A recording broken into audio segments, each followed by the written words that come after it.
ଘର ଭିତରେ ପଶୁ ପଶୁ ଗୋଟିଏ ଅଭାବନୀୟ ଦୃଶ୍ୟ ଦେଖିଲି। ନ୍ୟାସନାଲ ଇନଷ୍ଟିଚ୍ୟୁଟ୍ ଅଫ୍ ଫ୍ୟାସନ୍ ଟେକ୍ନୋଲୋଜିରୁ ଫ୍ୟାସନ୍ ଡିଜାଇନିଂ କୋର୍ସ ସାରି ମୁମ୍ବାଇର ଏକ ମଲ୍ଟିନ୍ୟାସନାଲ କମ୍ପାନୀରେ ମାସକୁ 4 ଲକ୍ଷ ଟଙ୍କା ଦରମା ପାଉଥିବା ସଦ୍ୟ ବିବାହିତା ଝିଆରୀ ମୋର ବସିପଡ଼ିଛି ପାଞ୍ଜି ଧରି।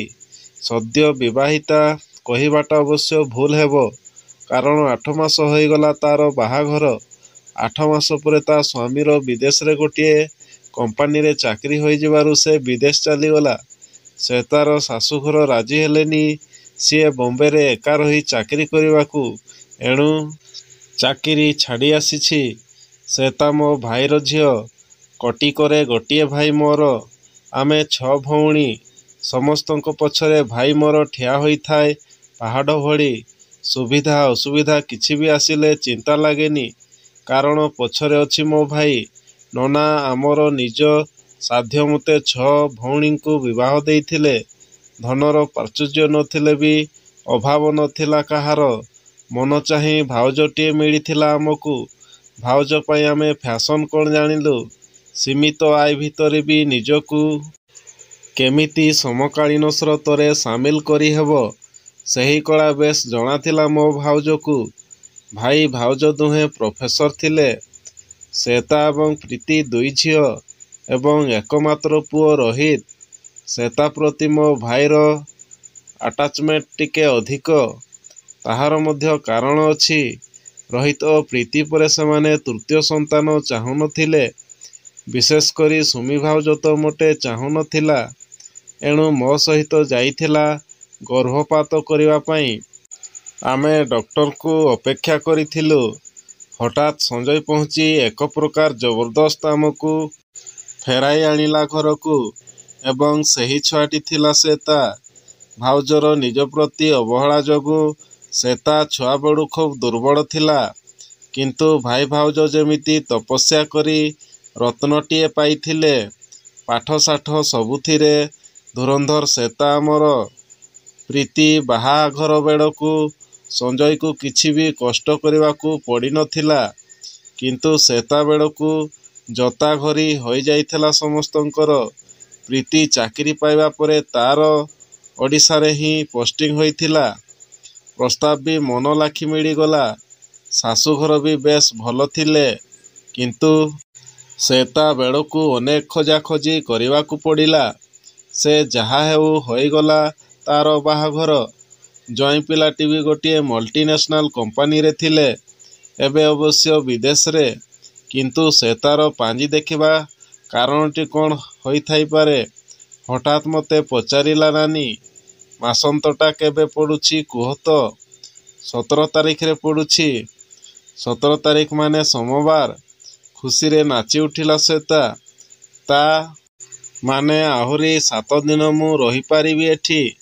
ଯେତେ ପାଠଶାଠ ଯେତେ ବଡ଼ ଚାକିରି କଲେ ମଧ୍ୟ ବାପଘର ପ୍ରତି ଆକର୍ଷଣ ରହିବାଟା ସ୍ୱାଭାବିକ। ଏଣୁ ମୋତେ କିଛି ଅସ୍ୱାଭାବିକ ଲାଗି ନଥିଲା ଶ୍ଵେତାର ବ୍ୟବହାର। କିନ୍ତୁ ମୁଁ ଲକ୍ଷ୍ୟ କରୁଥିଲି ଯେ ସେ ଖୁସି ରହିବାର ଅଭିନୟ କରୁଥିଲେ ବି ଦୁଃଖ ଯନ୍ତ୍ରଣାରେ ଭାଙ୍ଗି ପଡ଼ୁଥିଲା ଯେମିତି।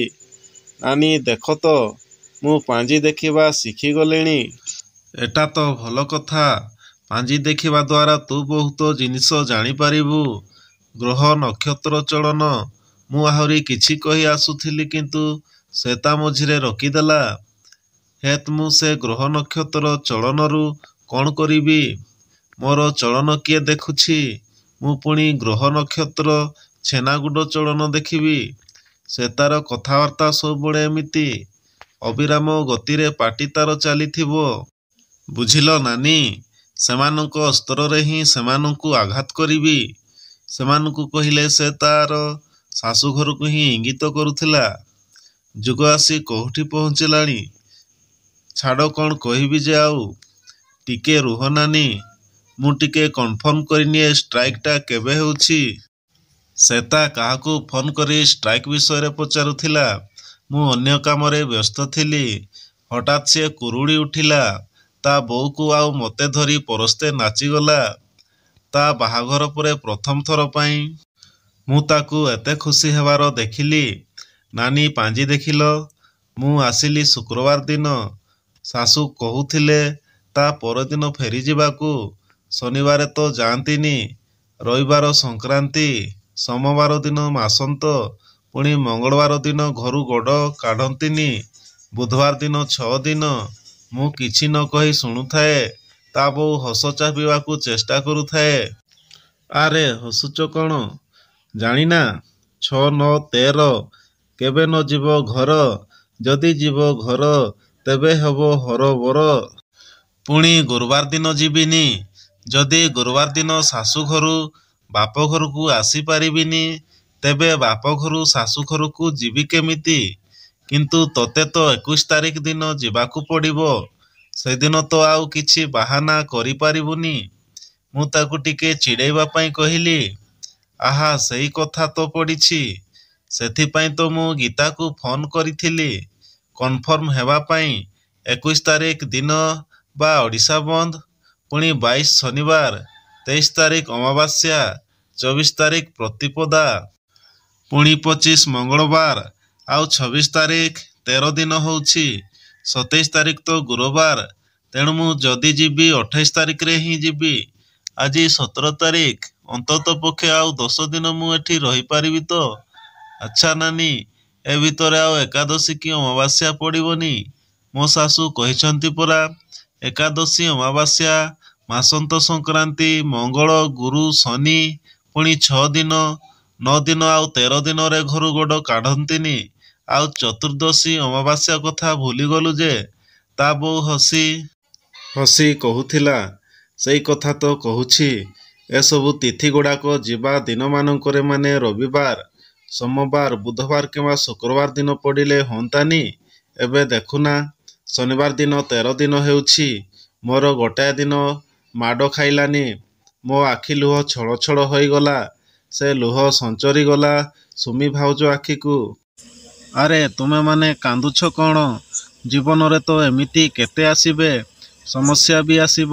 ସେହି ସମସ୍ୟାକୁ କେମିତି ସାହସର ସହିତ ସମ୍ମୁଖୀନ ହେବ, ତାହା ହିଁ ଦେଖିବା କଥା। ଏବେ ଦେଖିଲ ତ, ତାଙ୍କରି ଅସ୍ତ୍ରରେ କେମିତି ପ୍ରହାର କଲି ସେମାନଙ୍କୁ। ଧୈର୍ଯ୍ୟ ଧର, ସମାଧାନର ରାସ୍ତା ଆପେ ଆପେ ଖୋଲିଯିବ। ଆମରି ପେଟରୁ ଜନ୍ମ କାଲିକାର ଛୁଆ ଆଜି ଆମକୁ ଶିଖାଉଛି ଜୀବନ ଓ ସମସ୍ୟାର ଅର୍ଥ। ଆରେ 28 ତାରିଖ ଦିନ ଭାରତ ବନ୍ଦ ନା କ'ଣ? ପରିସ୍ଥିତିର ଗମ୍ଭୀରତାକୁ ହାଲକା କରିଦେଇ କହୁଥିଲା ଶ୍ୱେତା। ଭାଉଜ ଓ ମୁଁ ହୋ ହୋ ହୋଇ ହସୁଥିଲୁ, କିନ୍ତୁ ଶ୍ୱେତା ଥିଲା ନିର୍ବିକାର।